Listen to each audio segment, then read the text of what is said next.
it is time to take a peek at that top 10 list. Everyone, get ready to learn and lean in because I got an interesting list for you today. But before I tell you, I wanted to thank you for clicking on episode number 1 of The Morning Bell. It's your host, Jacob Bell, with another breath of the fresh top 10. Today, I'll be arranging the best movies of Harry Potter from 1 to 5. So everybody, ring that bell and wake up for this interesting topic that we are about to dive into. For my first interview, it will be none other than my brother, Joshua Bell. Him and I have watched and read all about the Harry Potter series over the past years and loved it. Let's jump into the first question. So, Joshua, in your opinion, what is the worst Harry Potter movie made? Well, personally, I don't really like the second one very much because, in the movies, it's 4 hours long. It's the longest Harry Potter movie ever made. And it's just, there's not enough stuff in it. It's that long stuff, no? Yeah, it's just, it leaves you hanging for a while. I didn't quite like it. Really? Alright, well, personally, I think the Half-Blood Prince has some sad parts, but I don't know if I'd say it is the worst. I somewhat agree with you on that one, but the Sorcerer's Stone's, there too. Last but not least, what do you think are the top 5 HB movies? Okay, so my number 1 Harry Potter movie is the very last one. Deathly Hallows Part 2. Yeah. Because there's 8 movies. The 7th one has Part 1, Part 2. Yeah. So I like Part 2 because it's all at the end and you want to know what happens at the end. You've been watching the whole series and waiting to watch the end, and it finally happened, and just give you that good feeling inside. Okay. And my second favorite is Deathly Hallows Part 1 because it leads up to the end. You're like, oh my gosh, what's going to happen? This is happening, it's leading up, oh my gosh, and then it ends it and kills you. Then you got to wait for them to watch the next one. But yeah, so we got Deathly Hallows Part 2. Mm-hmm. So you're like the ending. You've been watching it, so I can tell you kind of just want it to end in a sense. No, I just want to figure out what happened because I find the series very interesting. Okay, yeah, so we got Deathly Hallows Part 2 is the best, Part 1, second best. Third one is the first movie because Sorcerer's Stone. Yes, because it introduces you to all the characters and you find it so interesting and find it so. It's just like it's just that start that gets you a little taste and you want to watch more of it. Yeah. Okay. So that's the top 3. Now 4. Top 4. So I thought a lot about this one. My top 4 is Number 4 is The Order of the Phoenix because fifth one because a lot of stuff happens in that movie. It just keeps throwing stuff at you, and I like that because it just doesn't stop like the second one does. Sadly, I don't know. The 5th one was differently kind of off. I don't know. I liked it. It felt like there was a lot of anger. It got that vibe, when you're did something bad and then you get in trouble. Anyways, so. Number 5, drum roll. Number 5. I didn't know. We should have started. Okay, so the only ones left are Half-Blood Prince and Goblet of Fire and Prisoner of Azkaban. Yeah, there you go. So we got 3 movies left. For my number 5 pick, choose The Goblet of Fire because the 4th movie. Yes, the 4th movie because we saw that one. Mm-hmm. It's a unique one from all the other movies. It includes 3 different schools, and not a lot of no other movie does that in the whole entire Harry Potter series. Number 5? I liked it because it was unique and it showed challenges, like a school challenge that happens. Yeah. And something that the school. And I liked it because the school kind of put that problem on themselves. Like it showed that anything can happen. Also, the school did put the problem on themselves because they don't know how to hire a Defense Against the Dark Arts teacher. Every year just terrible. Yeah. Well, that is a pretty good top 5 list. We probably could have worked our way down 5 to 1, but it's all right. Well, thanks for coming on to the Morning Bell, and thanks for your feedback. Let's get into the next interview. Thank you very much. For the last interview of the day, it will be one of my favorite teachers, Miss Stitt. How are you doing today, Miss Stitt? I'm doing well, Jacob. How are you? I am good, as far as it goes during these troubling times. True. Well, welcome to the first episode of The Morning Bell. Let's get into the first question. These questions will be in terms of the books instead of movies, since you are more familiar with those. For our first question, in all of the 7 Harry Potter books, which 2 would you exclude from the top 5? Which is a great question, though I'm wondering how many people out there are offended by this. Yeah. It depends. I mean, it's hard. It's like leaving out a kid. The 2 I would leave out would be the 2nd and the 5th. 2nd and the 5th. Chamber of Secrets and the Order of the Phoenix. Correct. Wow. Yeah. I'm waiting for the hate mail to come good. Okay. Why would you exclude those? I feel like 2 is, by storyline and purpose, a little redundant. And number 5... different. Yeah, just kind of fell out of the order because others got picked first. Yeah, I thought 5 was kind of like that, kind of like the in between, you know, because like you have the school, and then you have that one was like in between. It was like internal and external battles were in that one, and I don't know if I agree with it. Right. I bet. Are you coming from there too? Perhaps that it's more transition-y, because it's certainly right in there with the more serious. It's the turning point where we get very serious and dark. But not quite as happened yet, I think, is the point you're making. Like, things haven't started moving, but they're being set up, so I realize that it's important. You can't just drop it. But since I have to decide, 2 and 5. Why Chamber of Secrets?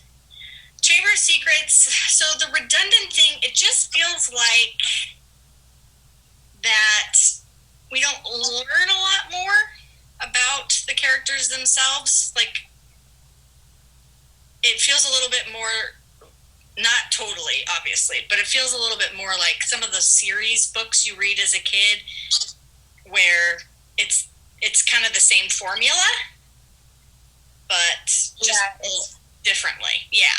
Like a Scooby-Doo. So like kind of. Yeah. So are you saying like it's kind of predictive almost? Predictable, and I guess too a little bit of the fantasy is worn off because we've been introduced to 1. So it's still fun, and it's still a great read, and it's still exciting. Right, for sure. I wouldn't, again, like with 5, I wouldn't encourage anyone to skip 2. But if I have to put them in order, that's the one that gets dropped off. Nice. Okay. Final question. List the top 5 Harry Potter books. All right. Top 5. So, coming in at number 5 for me, and again, feel free to disagree, hordes of Harry Potter fans out in the world. Mine is number 6, Half-Blood Prince. Mostly because that's where, spoiler alert, Dumbledore passes away. Is killed, actually, straight up. Yeah. Murdered. Yeah. Murdered. And to me, because that affected me so deeply, it tells, that says something about the power of the writing if you are gutted by the loss of a fictional character.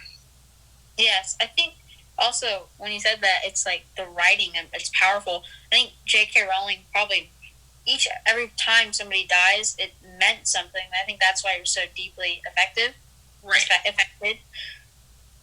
think she was very specific about those choices and did a really good job with that. Like, she wasn't flippant with it at all. Like, she knew that people were attached, and so she made these decisions very purposefully. Definitely. All right, so that's number 5.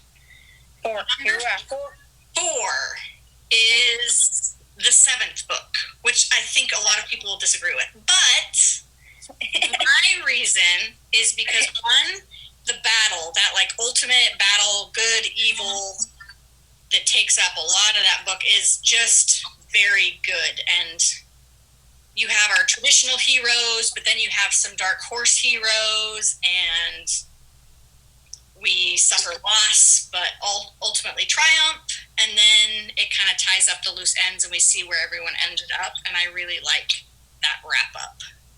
I'm a fan of, like, in Hunger Games, I didn't love the third book, but I loved the way she wrapped it up. Right, yeah. I'm a fan of endings. Well written endings. Not bad. Yes, definitely not the bad ones. The bad ones are not. Yeah. All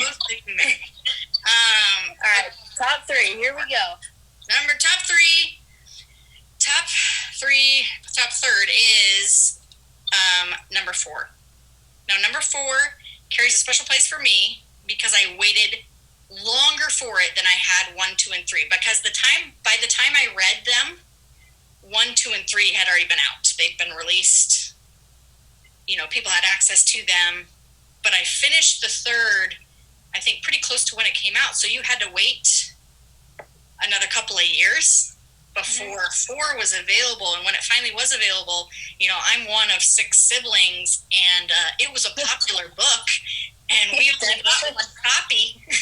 So, it's mayhem. It's all gotta get it.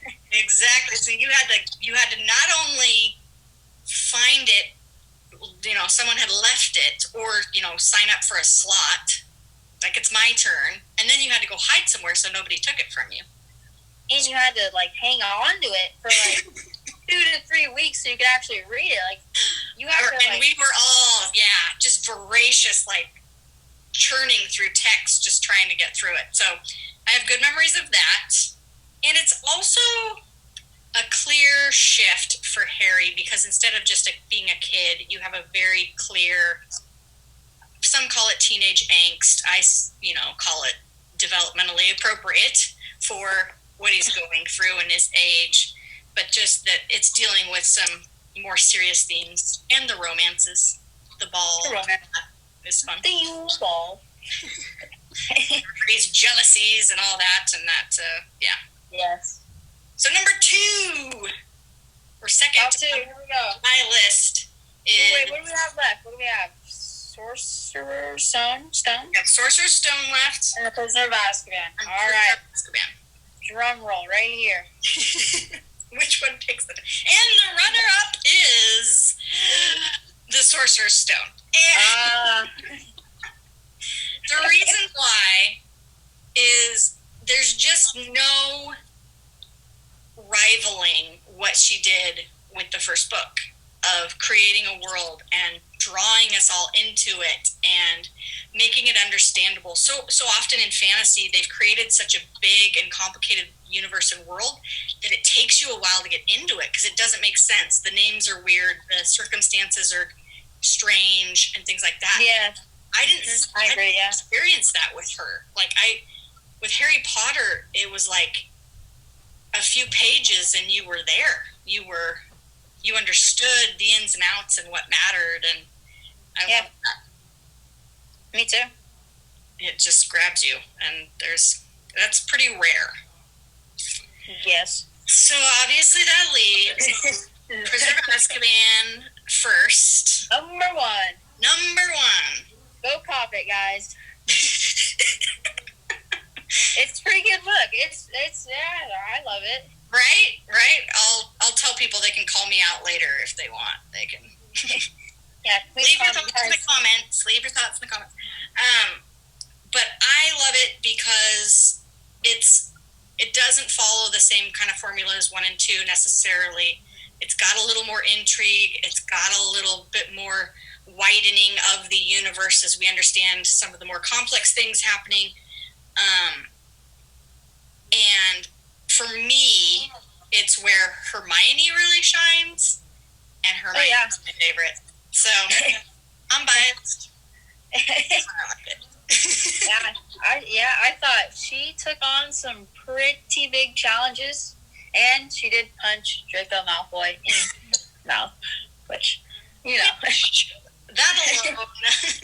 that alone, just number one book right there. He's been having that one coming for him a long time. Finally gets his due. So yeah, there's the top 5 of a 7-book series. So yeah, well, I would say that is a great top 5 list. Thank you for taking your time to come on to my podcast. Have a great day. Thank you. You too. That will cast up today's ridiculous top list of the Harry Potter movies and books. Thanks for stopping by and listening to The Morning Bell. I will see you guys later in the second episode. It'll be a good one, so stay tuned. Please don't forget to subscribe. Like always, it's your host, Jacob Bell, with a breath of the fresh top 10.